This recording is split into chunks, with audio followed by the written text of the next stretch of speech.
세례 요한, 내가 너희에게 말하노니 여자가 낳은 자 중에 요한보다 큰 이가 없도다. 그러나 하나님의 나라에서는 지극히 작은 자라도 그보다 크니라. 누가복음 7시 28분. 사랑하는 제자 여러분, 안녕하세요. 오늘은 누가복음에 기록된 예수님의 말씀을 함께 묵상해 보려 합니다. 이 말씀에서 예수님은 세례 요한에 대해 말씀하십니다. 먼저 세례 요한이 누구였는지를 이해해야 합니다. 약 2000년 전 유대 땅에는 에세네파라고 불리는 유대 종파가 있었습니다. 그들은 스스로 경건하다고 여기며 세상과 구별된 삶을 살았습니다. 사해 근처 쿰란이라는 곳에는 에세네파 공동체가 함께 생활하며 살았습니다. 그들에게는 여러 입문의식이 있었는데 그중 하나가 바로 세례의식이었습니다. 이 세례는 구별된 삶을 상징하는 의식이었지만 죄를 사함받기 위한 것은 아니었습니다. 그러던 어느 날 사해로 흘러드는 요단강에서 사람들에게 회개를 외치며 세례를 주는 한 사람이 나타났습니다. 그가 바로 세례 요한입니다. 많은 유대인들이 그에게 나아와 죄를 고백하고 세례를 받았습니다. 하지만 요한은 단지 세례만 준 것이 아니라 하나님의 말씀도 선포했습니다. 결국 요한은 자신의 제자 무리까지 갖게 되었습니다. 요한이 세례를 받으러 나오는 무리에게 이르되, 독사의 자식들아, 누가 너희에게 임박한 진노를 피하라 하더냐. 회개에 합당한 열매를 맺어라. 속으로 아브라함이 우리 조상이다 하지 말라. 내가 너희에게 이르노니 하나님께서는 이 돌들로도 아브라함의 자손이 되게 하실 수 있다. 이미 도끼가 나무 뿌리에 놓였으니 좋은 열매 맺지 못하는 나무마다 찍혀 불에 던져질 것이다. 무리가 물었습니다. 그러면 우리가 무엇을 해야 합니까?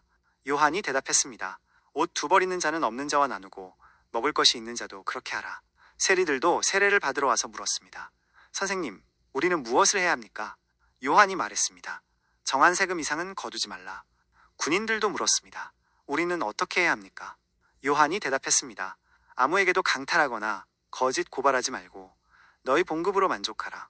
백성들이 기대에 차서 혹시 요한이 메시아가 아닐까 마음속으로 생각할 때 요한은 모두에게 말했습니다. 나는 물로 너희에게 세례를 베푼다. 그러나 나보다 능력이 많으신 이가 오시나니 나는 그의 신발끈을 풀 자격도 없다. 그는 성령과 불로 너희에게 세례를 베푸실 것이다. 그의 손에는 키가 있어 타작마당을 정하게 하시며 알곡은 모아 곡간에 들이고 쭉정이는 꺼지지 않는 불에 태우실 것이다.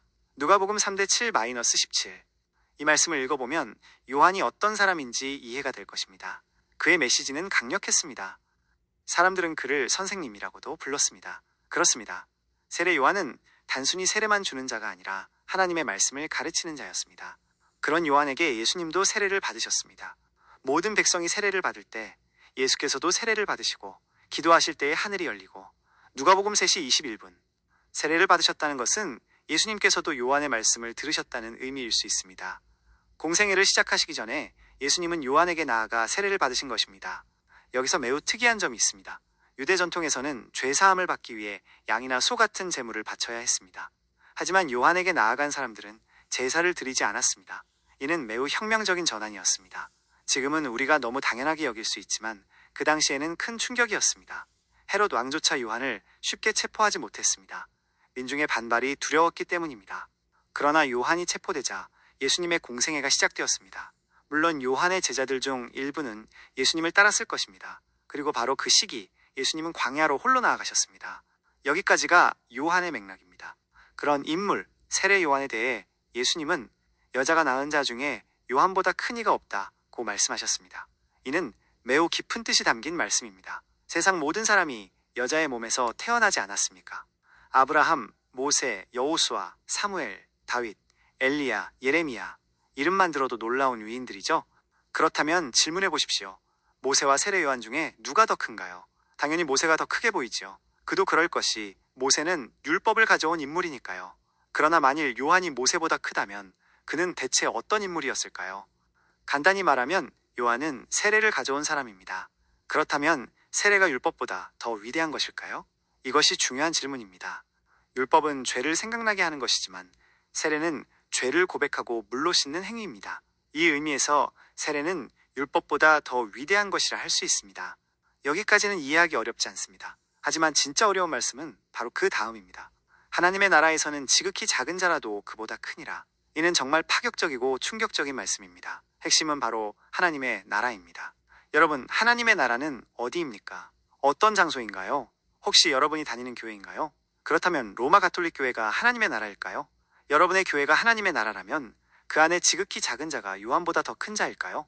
이 말씀은 우리에게 큰 숙제를 던집니다. 하나님의 나라를 소망하면서도 정작 그것이 무엇인지 모른다면 우리는 어디로 가는 것일까요? 사랑하는 여러분, 우리는 하나님의 나라가 무엇인지 깊이 생각해야 합니다. 지금의 신앙생활에 안주한다면 우리는 그 나라의 문턱에도 다가가지 못할 수 있습니다.